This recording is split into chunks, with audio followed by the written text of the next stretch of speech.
Welcome back to Scissors and Scrubs. Tonight we have an additional member of the podcast, and that would be Pluto, the half-dead dog. Yeah. But I love you, baby. Yes. Oh, did you hear him? He said yes. Yeah. Laura told me he had to be quiet, and he shook his head no. And so Pluto's going to join the episode today. Yeah.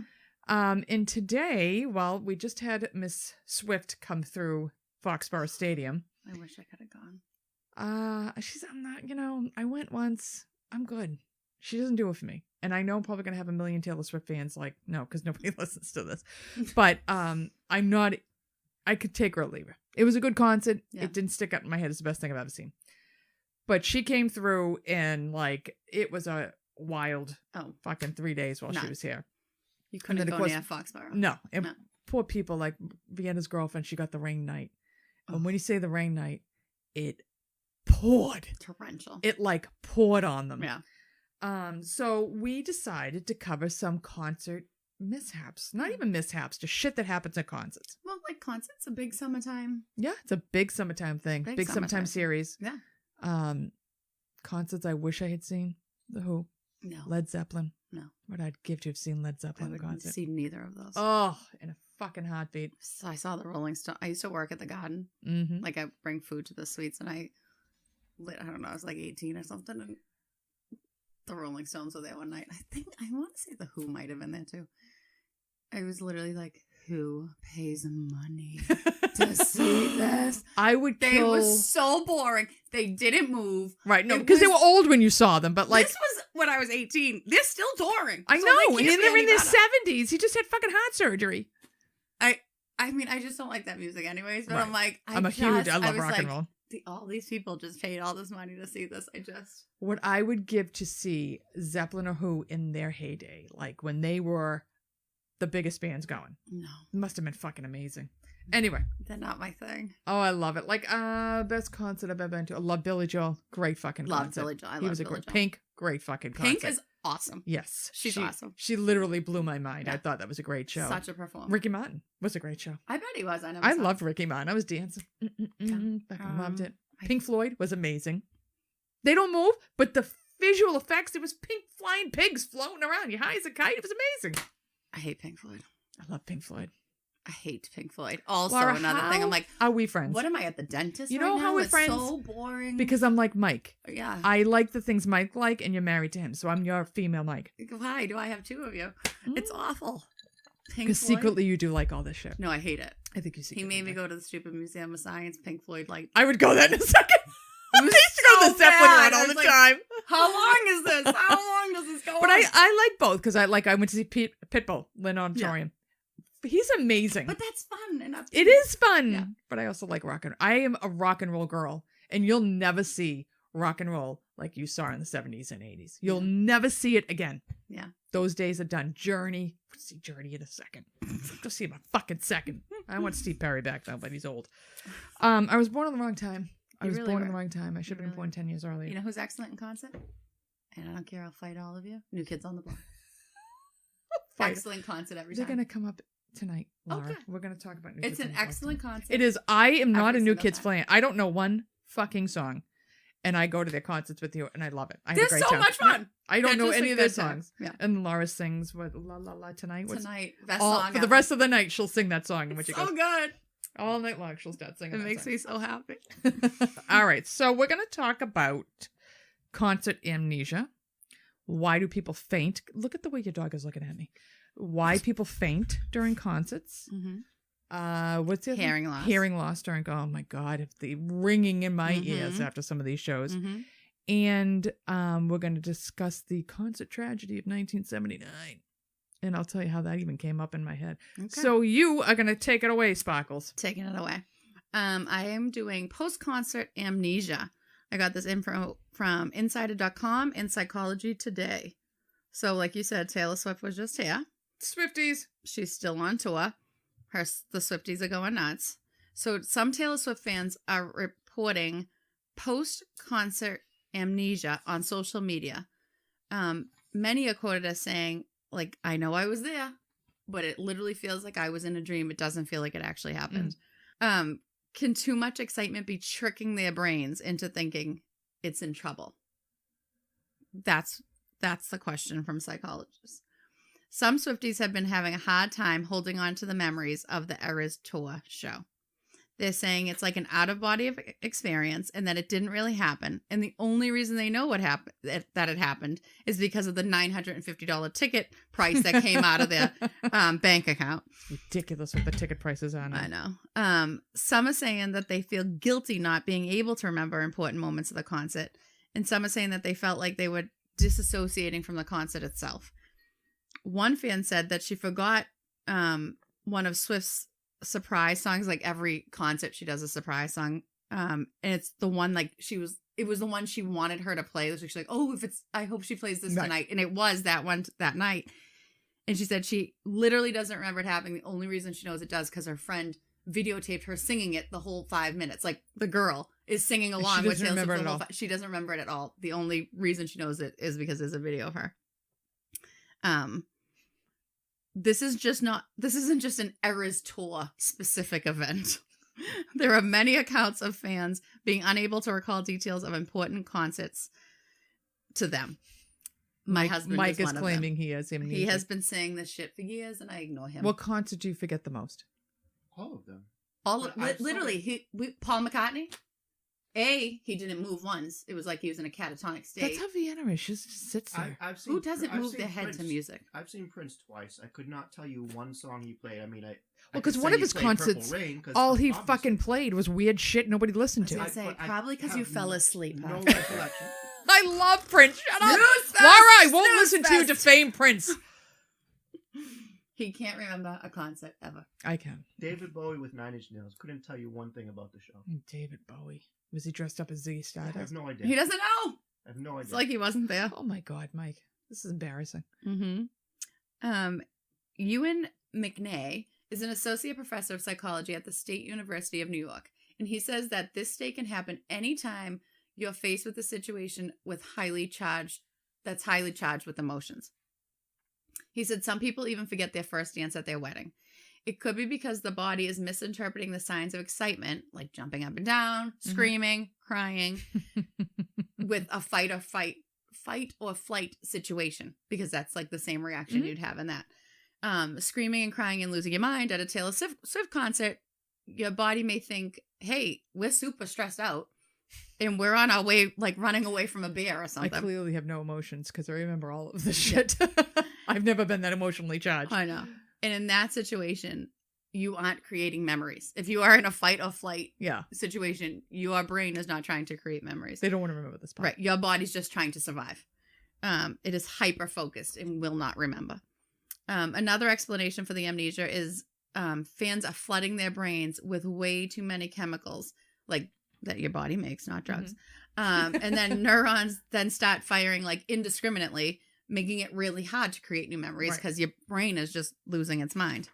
But the biggest reason for forgetting is that our minds focus on experiencing the world and not remembering it. In your normal everyday state, your mind is focusing on experiences, not memories. Right. People are not wired to remember important events in their lives. They are wired to experience them and understand them. We go to a concert to enjoy ourselves.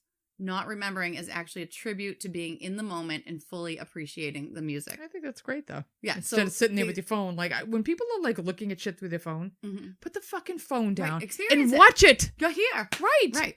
I don't want to watch it on video later. I could do that on TV. Right. I'm here to see it. Right. Experience be here. Be present. There are only, like, a few situations where the human mind actually tries to actively remember things. Like, literally, like, a few. And they're studying for an exam, preparing a presentation, or trying to learn people's names, like in everyday life. Clearly mine never works. So you tell me your name, I'm like, yeah, no. People don't focus on remembering. What we do focus on is doing. Right. Forgetting a lot of the content is a normal response to living our lives there you fully. Go, Mike. It's a normal response for you. You're living your life fully. A Nobel Prize winning psychologist named Daniel Kahneman says that there are two different selves. There's the experience self and then the remembering self. The I thought you said cells. No, self. Like I got it. Like myself. Persons. The experiencing self feels the events in the present. And in the remembering self looks back and reviews the memories of those events we experience. But the experience self I'm sorry, but your dog has the biggest tongue I've ever seen in my I know, life. it's bad. But the experience self, like, lives fully. It fully participates. It fully pays It's attention to engaged. the event. It is engaged. But the remembering self, it will only you will only like remember Glimpses. little snips. People can choose to focus on remembering, but that would take away attention from enjoying the concert. It's a trade-off. You're either going to experience or you're going to try to remember. And if you just focus on remembering, you can't fully live the experience and it won't give you as much joy. Yeah. It can Makes be sense. Yeah, it can be weird not to remember something that you expected to be like this life-altering event and spent a lot of money on tickets and you have a wicked high level of anticipation for months and I Right. mean, when did those tickets go on sale? Forever ago. And you have like all these outfits to go and you want to think back on it like the rest of your life. Oh, I had the best time that night, like whatever. But if you place too much emphasis on the memory, your expectations will be too high and you will be disappointed. They also say forgetting cleans out your mind. And Oh, I must have an awful clean mind. me too. I because don't remember forget everything. anything. I remember the concerts. I forget everything else. Oh, yeah. And it decreases like worries and it allows people to see new things and appreciate the world more fully, unencumbered by memory. Yeah.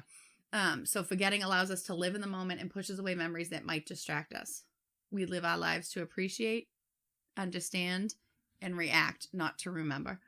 So to me, having constant amnesia is a good thing because it means you fully lived in that moment and enjoyed every single second of that concert. Well, then, see, I'm not forgetful. I'm just experiencing life.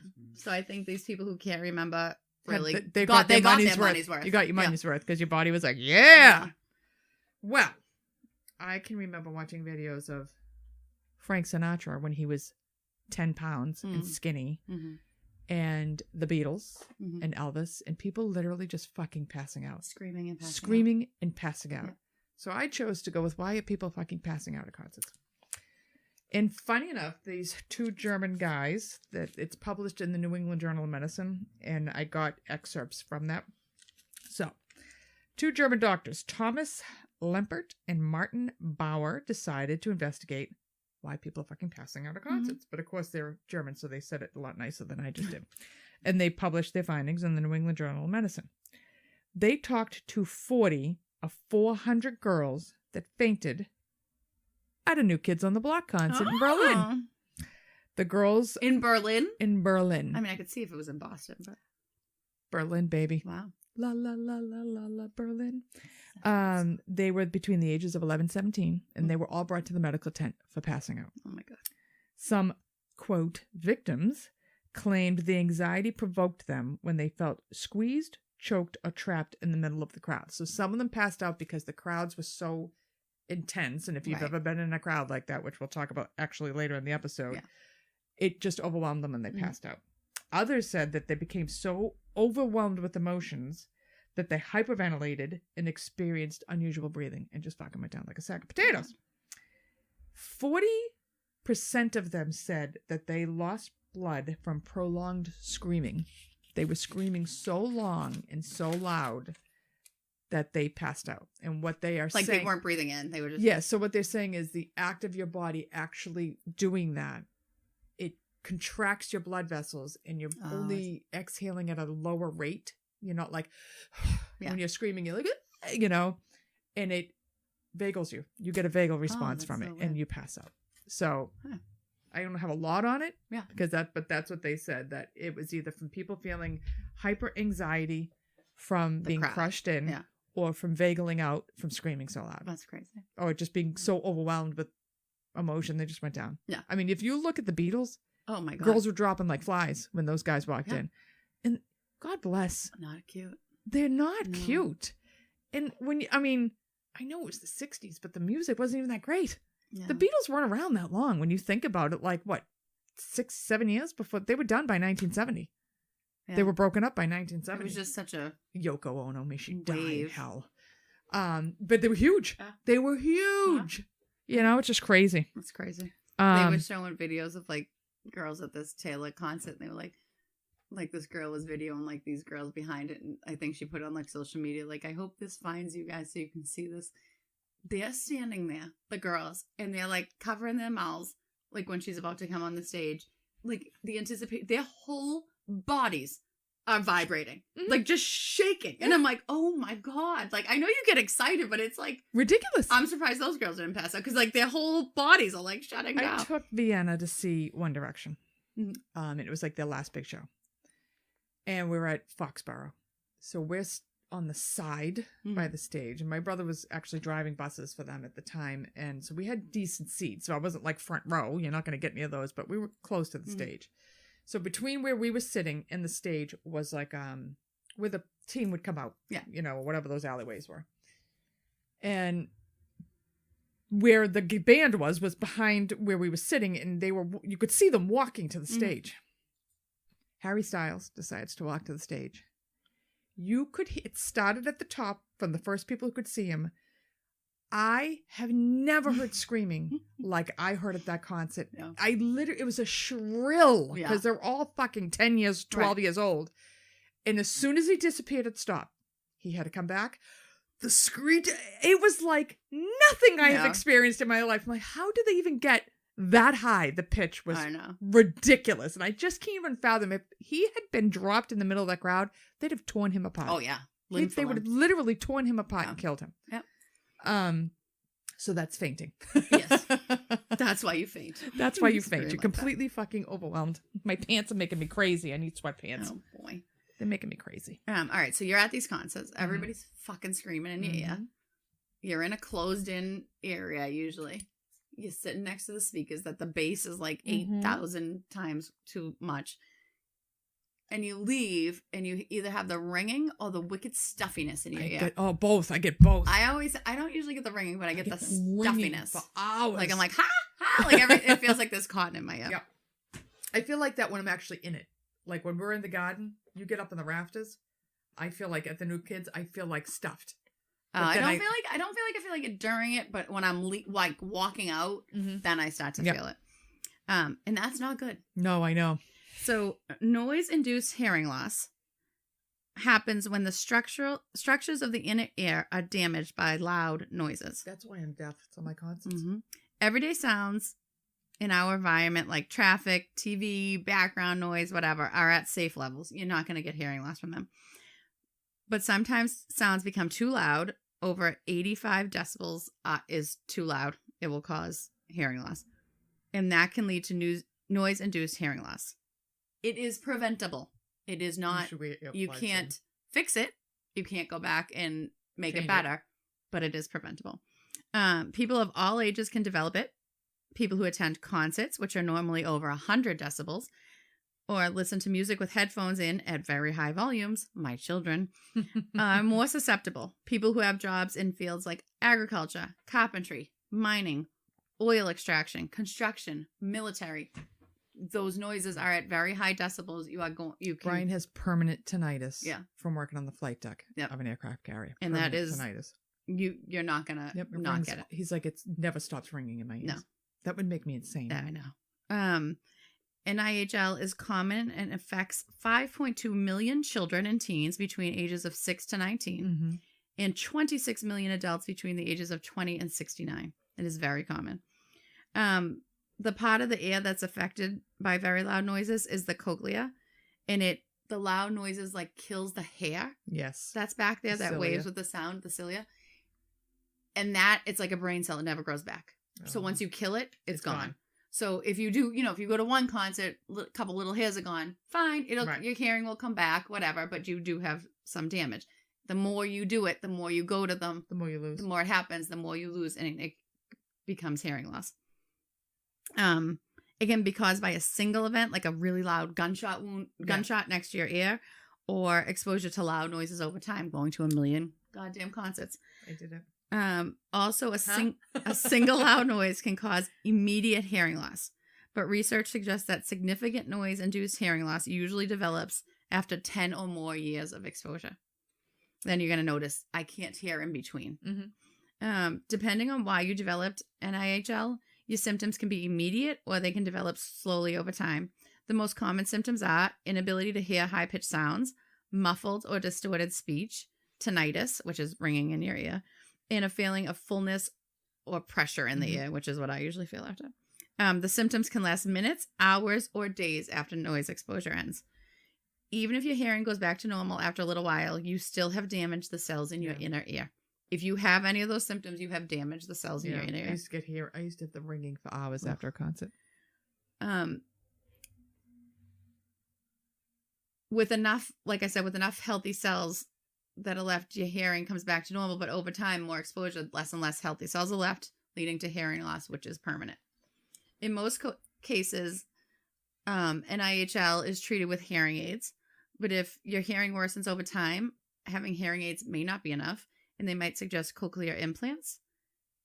An IHL cannot be cured. It can be prevented, like I said. You can prevent it by following the following guidelines. Understanding what type of noises can be harmful to your hearing. Wear earplugs in participation of loud activities.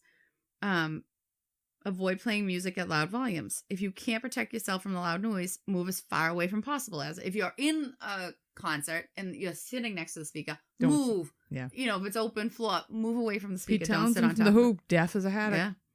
Yeah. Help young children protect their hearing until they're old enough to do it themselves. They say earplugs or ear muffs. They're not like ear muffs you wear out in winter. They are certain like sound. the headphones that go like over. the big hard ear muffs. And like they pilots will say, wear and shit. Yeah, and they will say the decibels that on them, what they are good up to. So make sure it's at enough, a high enough decibel. If you notice hearing loss or changes after exposure to loud noises, see a doctor. Hearing loss can severely impact the quality of your life. It will change your hearing, obviously, but noise damage is also linked to anxiety, stress, high blood pressure, insomnia, increased heart rate, isolation, and depression. I believe it. Noise-induced hearing loss can negatively impact your quality of life because you could have difficulty following conversations, communicating with your friends and loved ones, which can lead to social isolation because you feel awkward saying, huh? Brian, you guys, you've seen him. You go out to a restaurant, if it's loud, he has that glazed over look on his face because he has no idea what anybody's fucking saying. Yeah. And I got all that information from clevelandclinic.org. Oh, interesting. Well, Laura. Yes. When I was a kid, I had two favorite sitcoms. One of them was Laverne and Shirley. I loved Laverne because I loved Lenny and Squiggy. Yeah. And the other was WKRP in Cincinnati. Yeah. Loved that show. Mm-hmm. What was his name? Doc? No, what was there was Dr. Johnny Fever. Dr. Dustin. There was Venus Flytrap. No, I was thinking Dr. Johnny Les Nessman.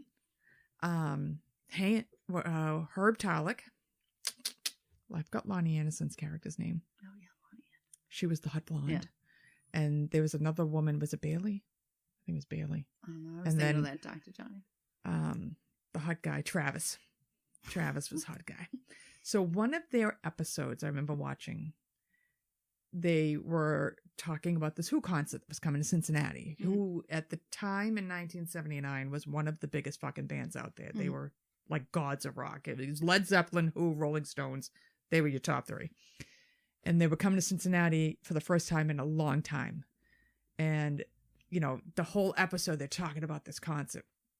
And I don't know if, I can't remember the whole episode if somebody was going to it or what. But they are out and they get the news report that 11 people died at this concert. Mm. And they talk about it in the episode. And I was like, wow, what the fuck? Like, it always stuck with me on that episode. I just don't know what. So we're going to talk about that night. Okay. That was brought to you by WKRP in Cincinnati. So it is December 3rd, 1979. Mm-hmm.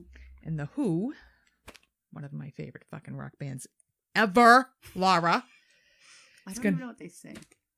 Who are you? Ugh. My CSI. Generation. Bubba O'Reilly. Give me some mic. Come on. What's Bubba O'Reilly? Is that Under the Bridge thing? What? That's the Red Hot Chili Peppers. Is that the one that the doctor asked me, like, you never got high under a bridge listening to this song? Maybe. Bubba, which one is the one? There's Bubba O'Reilly and Teenage Wasteland. Teenage Wasteland. Teenage Waste, which is the one with the fiddler. With the fiddler? Fiddler? You know, the guy's playing music. That's what I'm thinking of. Yeah. I was like, what? And he's like, you don't know this song? I'm like, no. He's like, you never got high under a bridge. I'm like, sir, I grew up in the 90s. Led Zeppelin had, like, I love listening to Jimmy Page's guitar. I really do. And they had, like, great lyrics, but The Who was fucking loud. And when The Who came out, they were called the loudest rock band ever. And the Beatles' response was the Helter Skelter album, the White Album. Is it the White Album that's Helter Skelter? That was their response to the Who, because the Who was just fucking loud, heavy guitars, like, but they're just great. They were just, I love them. I still love them. And the lead singer, he can't sing like he did. I mean, they're like 70 years old, these guys. Yeah. There's a lot of songs he can't even play anymore because he can't get those vocals out anymore. So I'd almost be willing to see cover bands at this point because I just love their music. So they're coming to Cincinnati. People are losing their shit. The Who's finally coming to Cincinnati. They're going to play the Riverfront Coliseum. It's in under 2 hours, they sold 18,348 tickets for the show. Mm-hmm. Most of these tickets are festival seating or general admission seating, which was very popular in the 70s. And if you don't know what that is, you just got a fucking ticket and you waited at the door. And you stormed the doors to get great seats. Yep. And if you didn't get a seat, you were sitting in the aisles. They were like, it was extremely dangerous seating because there were fire hazards left and right from the seating. People shoving, it created problems. Mm-hmm. At this Coliseum, when Zeppelin played, I don't know if it was years or months earlier, they had already had incidences of people being crushed in crowd control. They already had a problem. So they continue to sell fucking festival seatings to go see the Who, which everybody's all jazzed up about. So the radio stations announced that to the ticket holders, all over the radio, fucking doors are opening at the Coliseum at 3:00. Okay, people start lining up at the Coliseum at 1:00. Mm-hmm. Now, you have to see the Coliseum. It looks like a big indoor football stadium. And there's a little triangle at one end of doors. Mm-hmm. And I'm going to guess that on each side of this triangle, there's maybe 8 to 10 doors. Okay? Mm-hmm. So people are lining up against the west side of these doors. At 1:00, people are already getting pushed against the glass. So by 3:00, when the doors are supposed to open, they've already got like 2,000 to 3,000 people waiting to get in. The doors don't open. Oh. And it's December in Cincinnati. So it's fucking cold. All right. And people started showing up about noon. So it's, it's kind of rowdy, but they're kind of like keeping it controlled. By 7:00, 8,000 people are waiting to get in the doors still. Oh, and they're like, the police have been called now. I think at 3:00, the police were called to try to crowd control. It's 1979. The police are like, World War II vets who were hardcore, and you're talking a bunch of what they're considering druggy hippie kids at the Who concert. They're not doing shit. They're fucking drug addicts. Let them get what they deserve, kind of thing. They're just kind of watching the crowd, but they're not really doing much. And people it's starting to get a little out of hand at 7:00. So the police go to the doors at 7 and like, are you gonna start opening these doors? And the guys are like, yeah, well, we don't have enough ticket holders to take the tickets. And because of union rules, the ushers are not allowed to fill in as ticket takers. So at 7:20, they open 2 doors. God. Just 2 doors. For 8,000 people. For 8,000 people who are trying to get into the concert. To compound the problem, the Who had been running late. So they are running a sound check when those doors open. So the people in the back think the concert has started. Right. One guy's like, all I saw were the doors shatter. That's the last thing I remember was the fucking glass shattering on the doors. The crowd starts surging for these doors. One witness describes they're standing in the crowd, everybody's standing with their heads up because they're so packed together they can't breathe. Yeah. So they're all gasping for air, trying to breathe. People have left the crowd and they're telling the police, like, please help us. They're like, what the fuck do you want us to do? There's nothing we can do. One guy is there with his wife, and he's like, they're 27 years old. They got a couple of kids at home. They went to concerts all the time. They're like, fucking Who? They were psyched. He's like, the moment those doors open, I lost her. At 7:45, the police finally start getting into the crowd where they find the first victim on the ground. Oh, God. Some victims were actually stampeded to death. Other victims were crushed standing up. Yeah. And the crowd didn't realize they were dead. And literally the crowd carried these dead people in. So it wasn't until the crowd started dispersing that these bodies would fall. People were lifted out of their shoes. Oh my God. When they show you pictures afterwards, shoes, jackets. They were lifted out of their shoes. They were bloody footprints, bare feet. Ugh. And people didn't even realize till like halfway through the show, they had blood on their shoes. Yeah. Like, that's how bad it is. This guy whose wife he lost, he's like, I went down. It took all my energy to get my chest and my knees. He went in the fetal position. Mm-hmm. He's like, that's the only reason I think I survived, because I was trying to protect my airway. Yeah. And he's like, it seemed like, I was dying. That was it. And he goes, the next thing I know is being lifted. And he's like, and I'm looking for my wife. And he sees her being pronounced dead, being put on a stretcher and taken out. Oh my God. So the 8:10, the Who hits the stage. They opted not to tell the Who or anybody what had happened, because they figured if we cancel this concert, it's going to happen again. Yeah. So they let the Who do their full fucking show. Meanwhile, they're pulling bodies out of the front of the venue. So the Who gets told at the end of the concert, and they're fucking devastated. Mm-hmm. They're like, they were going to cancel the rest of the tour, but they said, I think Roger Daltrey was like, if we cancel, we'll never play again. Mm. And that's what happened. Like some of the bands, he's like, Yeah. we would never have played again. So they went out the next night, and they're like, we lost a lot of our fans last night. The show's dedicated to them. I don't think that means anything to the 11 people who lost it, but when they find out that they dedicated the show, this town immediately cancels all festival seating, never to be sold again. Okay. And it's 40 years before the Who comes back to play in Cincinnati. Wow. 40 fucking years, because they've been touring all Yeah. this time. Yeah. 40 years before they come back.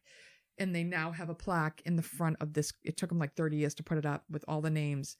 They were ages from like, I think the youngest one was 15 and that woman was 27. That was the oldest one. They're all young kids that died in that. I was like, just horrifying what a horrible way to go. How did people get in? Like, how did the other people get in for them to do the concert at like 8:10? The crowd just came through the doors. Oh. Like, I don't even think tickets got checked. Right. Like, you were so worried about tickets. Yeah. They, like I said, people got crushed. Right. And the bodies were being carried in because they didn't even know they were dead. Yeah. And they just rushed the stage. And people were like, oh, it was a great show. They had no fucking idea 11 people died getting in there. It's just horrifying. And I've been, we've talked about this. I've been in crowds, and I try to explain to my kids, I'm like, when you're that packed in with people, you have no control over yourself. No. If the crowd goes right, you're fucking going with them. Mm-hmm. And the second you find you're in a situation where the crowd's moving you, you better get out of there, because if that crowd goes bad, you are done. Yeah. You fall, you're done. Mm-hmm. Nobody's helping you. It's the crowd mentality now. Mm-hmm. Nobody's stopping to pick you up and help you. You are fucking done. And even if someone be wanted trampled to, too. they couldn't. Yeah. They'd be trampled too. Right. But I think the bloody footprints bothered me. Like, pulled out of their shoes and walk, like, you were killing people, stepping on them, and your feet are bloody from that. Like, I know. And you had no idea. And you had no idea what was going on. Talk about amnesia. You're so wrapped up to see this concert. And I just can't imagine them finding out after it's coming off this high of this show. And then you're like, 11 people died at our show. Right. No, that's awful. And since then they've had, who was it? Travis Scott. Yeah, and we talked about that at another. Was it Houston? Yeah, it was in Texas. I think Houston. His one, I mean, it's happened. But they did the same thing. They changed this thing. It was just rushed to the stage, and people just rushed. And you cannot allow people to have general seating. Imagine if it was like at a Taylor Swift concert. Oh my God. Forget it. And you open 2 fucking doors. 10-year-old girls. Yeah, exactly. You people have to really, they've learned about crowd control, but you really have to keep people. I mean, there was a lot of failures at this, but you really need to keep your shit together when you got a crowd like that coming at you. It even it happens, like, remember at the Red Sox? The girl got shot with the bean bag from the police. Oh, yeah. Like, it's just... That was afterwards, right? After a game. Yeah. But it's just any big crowd like that is just always... The police aren't going to stop and ask if you're innocent when there's thousands of people out of control. Like, they weren't shooting her; they were just shooting the that's my point. To disperse the crowd. They're just trying to get rid of the crowd. Hurt her the wrong They're way, not. They don't have time to figure out what's going on here. They're just trying to get. I mean, if you watch when they do, cops used to do the Mardi Gras episodes for New Orleans. Oh my God! And they bring the horses in. Mm-hmm. They're like, nobody messes with the horses. Yeah. And they line the horses up like 10 across, butt to butt to butt. And they just stop moving the crowd. Mm-hmm. And you see, I mean, I really actually get nervous for the horses, but they're fucking huge. Yeah. and the crowd sees the horses coming and there's no way to get around the horses, they'll trample you. Right. So people just, they take off. But oh my God, it's scary when crowds are out of control. It terrifies me. And young people like to be, like, I'm guilty of that. Like, I would go down to Fenway, like, after a game that I watched at a bar and go down there and be part of the, because it's just fun to be part of something. But when it goes bad, if it goes bad, it's bad. It's bad. Yeah. It's very bad when they start burning cars and shit. Oh my You better God, get out of there. Run. Run. So on that note, yeah, go see Taylor Swift. enjoy your summer. Happy summer again. I'm going to see Drake. Am I going to see Drake? Drake. I'm going to see Drake. So hopefully it won't be. I'm sure we're in the When are we rafters, going to see so there won't be Pink? any stampeding. Pink isn't it? Yeah, the end of July. I'm going to see Pink. That's at Fenway. I think that's the next concert I'm going to see. Yeah, I have Drake with Sam before that. But Drake. yeah, so we should be safe. Yeah, At Drake? I'm up in the rafters. Oh, keep your fucking sling with you. Yeah. Oh yeah. I'm gonna pull. I might pull it for like Put a couple blades on the end. handicap spot, handicap seating with this thing. We should go to Disney now Let's while you're go. here. We'll cut every line with that.